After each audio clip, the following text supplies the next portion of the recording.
कोई होता जिसको अपना हम अपना कह लेते यारो, पास नहीं तो दूर ही होता, लेकिन कोई मेरा अपना। यदि किसी जातक का विवाह नहीं हो रहा है, विवाह में देरी हो रही है या विवाह हो नहीं रहा है, तो इसका उत्तर भावनाओं में नहीं बल्कि शास्त्रों में, एस्ट्रोलॉजी में, ज्योतिष में लिखा गया है। विवाह के संदर्भ में लड़कियों की कुंडली में जुपिटर जो है वो पति का कारक माना गया है और पुरुषों की कुंडली में शुक्र को विवाह का कारक माना गया है, सातवें घर का कारक माना गया है। और जुपिटर जो है वो स्त्रियों की कुंडली में मंगल कारक कराने के लिए सबसे ज़्यादा जिम्मेदार ग्रह माना गया है। नमस्कार, स्वागत है आपका प्लैनेट्स और नक्षत्रास बाय समीर में। आज हम जो बात करेंगे वो है कि नॉर्मली लोगों के विवाह में डिले, देरी या उनकी कुंडली में ऐसे कौन से योग होते हैं जो ये सिद्ध करते हैं कि विवाह का होना लगभग असंभव है। पहले हम बात करेंगे डिले इन मैरिज की, यानी कि विवाह संबंध बनने में देरी।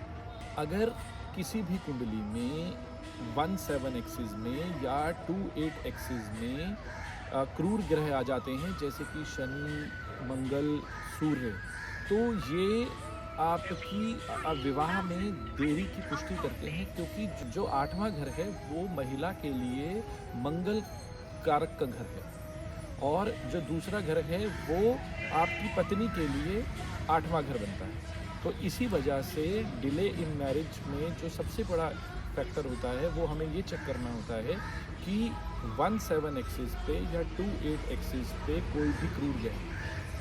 दूसरा है जो आपकी कुंडली का 7वां घर है और जो उसका स्वामी है उस पर किसी क्रूर ग्रह की दृष्टि ना हो, उसको कहीं से भी शनि ना देख रहे हों, मंगल ना देख रहे हों, सूर्य ना देख रहे हों, और इसके साथ साथ 7वें घर का स्वामी जो है वो सूर्य के बहुत करीब आके कम्बस्ट ना हो गया।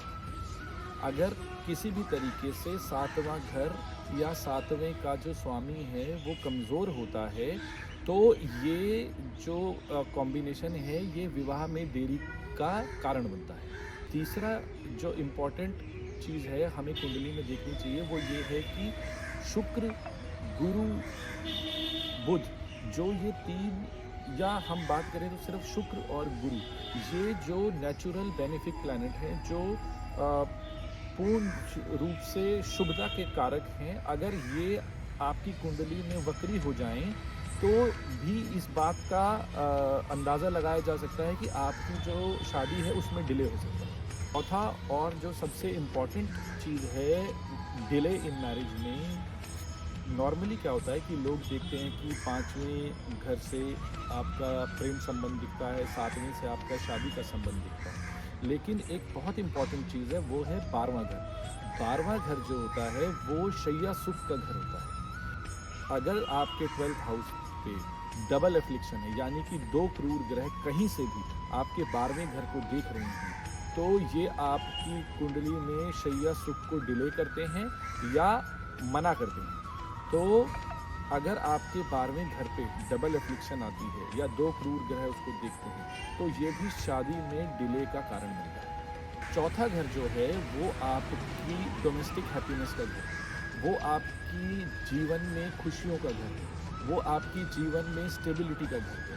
अगर उसको किसी भी तरीके से क्रूर ग्रह दिख रहे हैं और इसके अंदर हम ये देखते हैं कि कोई 3 ऐसी सिचुएशन बननी चाहिए जिसमें चौथे घर को नुकसान पहुंच रहा है, जैसे कि वहाँ पे कोई क्रूर ग्रह बैठ जाए, किसी क्रूर ग्रह की दृष्टि बन जाए, या चौथे का स्वामी जो है वो अस्त हो जाए। अगर इस तरीके से ट्रिपल कॉम्बिनेशन बनता है, कोई भी 2 क्रूर ग्रह दिख रहे हों और चौथे का स्वामी कमज़ोर हो, तो ये भी आपकी शादी के सुख को डिले करने के लिए बाध्य हो जाता है, आपकी शादी के सुख को डिले करता है। आखिरी जो कारण है वो है आप ये चेक करिए कि शुक्र जो है वो आपकी कुंडली में कहाँ बैठा है। अगर शुक्र जहाँ आपकी कुंडली में बैठा है वहाँ से 7वां भाव और उसका स्वामी अगर किसी भी प्रकार से पीड़ित है तो ये शादी में डिले का कारण बनता है। अब हम बात करेंगे डिनायल ऑफ मैरिज की, यानी कि ऐसे योग जो आपकी कुंडली में ये दर्शाते हैं कि इस कुंडली में शादी का योग नहीं है। सबसे पहले किसी भी कुंडली में अगर शुक्र के सामने मंगल आते हैं और चंद्र के सामने शनि आ जाते हैं तो ये एक ऐसा योग बनाते हैं जिसमें उस व्यक्ति की शादी होना लगभग असंभव है। दूसरा जो है वो है कि पुरुषों की कुंडली में स्पेसिफिकली अगर 7वें भाव में चंद्र और शनि एक साथ आ जाएं तो ये भी एक ऐसा योग बनाते हैं जहाँ पे शादी होना या तो असंभव हो जाता है या बहुत जाके डिले से शादी होती है 45 में 42 साल की उम्र में, क्योंकि शनि जो है वो वैराग्य का कारण है और चंद्र जो है वो मन का कारक है। अगर ये दोनों आके 7वें घर में बैठ जाते हैं तो अधिकांश लोगों के मन में वैराग्य की भावना को उत्पन्न कर देते हैं। तीसरा जो सबसे मुख्य कारण है, जैसा कि मैंने शुरुआत में भी बताया, जो शुक्र ग्रह है वो शादी का कारक है और चंद्र जो है वो मन का कारक है। अगर किसी भी कुंडली में चंद्र और शुक्र दोनों के ऊपर अगर शनि की छाया आ जाए तो भी विवाह या तो देरी से होगा या नहीं होगा। चौथा, अगर शुक्र ग्रह किसी क्रूर ग्रह के साथ 6ठे भाव में, 7वें भाव में या 9वें भाव में बैठ जाए तो यह शादी को रोकने का, मंगल कारक सुख को रोकने का योग बनता है। अगर कमज़ोर चंद्रमा 7म भाव में आ जाए और 12वां घर एफ्लिक्टेड हो जाए, जो कि मैंने पहले भी बताया था कि जो 12वां घर है वो शैया सुख का कारक है, तो अगर 12वें घर को क्रूर ग्रह देख ले और 7वें घर में कमज़ोर चंद्रमा आ जाए तो ये भी डिनायल इन मैरिज का योग बनाते हैं। अगर शुक्र ग्रह और आपके 7वें घर का स्वामी नीच के हो जाएं, अस्त हो जाएं और 6ठे और 8वें भाव से जुड़ जाएं तो ये आपकी कुंडली में कौमार्य योग बनाते हैं, यानी कि शादी के ना होने का योग बनाते हैं। अगला जो इम्पोर्टेंट योग है वो है बुध जो ग्रह है वो, उसको हम न्यूट्रल ग्रह मानते हैं। बुध ना तो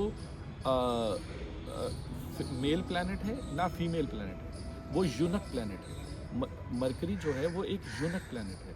बुध ग्रह यदि आपके 7वें के स्वामी के साथ 6ठे या 8वें घर में आकर बैठ जाए तो ये भी आपकी शादी में या तो विलंब डालेगा या फिर होने ही नहीं देगा, क्योंकि जो बुध है वो एक यूनक प्लैनेट है और 6ठा और 8वां जो घर है वो ऐसे घर हैं जो आपको ट्रबल देते हैं, आपको डिले देते हैं, आपको हैसल देते हैं और आपको टेस्ट करते हैं। शुक्र और मंगल अगर 7वें के स्वामी के साथ आके 7वें ही घर में बैठ जाएं या 6ठे घर में बैठ जाएं तो या तो ये आपको बहुत सारे पार्टनर देता है या कोई भी पार्टनर नहीं देगा। ये एक एक्सट्रीम सिचुएशन है। अगर आपके सप्तम का स्वामी, आपके 7वें भाव का स्वामी नीच का होके या कम्बस्ट होके 6ठे भाव में आ जाए तो ये भी आपको अविवाहित रखने का योग है।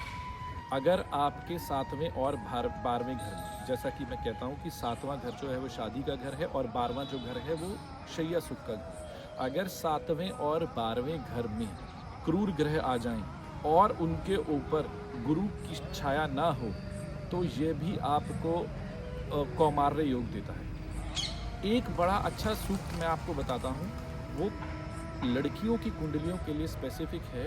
वो ये है कि अगर सूर्य मिथुन राशि में आकर बैठ जाए और उसे शनि देखने लग जाए तो ये महिलाओं की कुंडली में कौमार्य योग बनाता है, यानी उनकी विवाह होने में बहुत बड़ी अड़चनें पैदा करता है। यहाँ पे हमें अपने 7वें घर के स्वामी को मजबूत करने की ज़रूरत है। एक बड़ा अच्छा नियम मैं आपको बताता हूँ, वो ये है कि अगर सूर्य शुक्र शनि किसी भी तरीके से आपकी कुंडली में संबंध बनाते हैं या तीनों एक साथ बैठेंगे तो विवाह की बात बनते बनते बार बार बिगड़ेगी।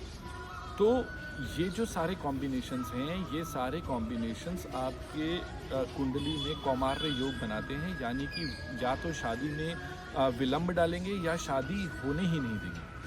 इसीलिए जब भी हम विवाह की बात करते हैं तो कुंडली दिखाना और कुंडली के उपाय कराना बहुत ही ज़रूरी है।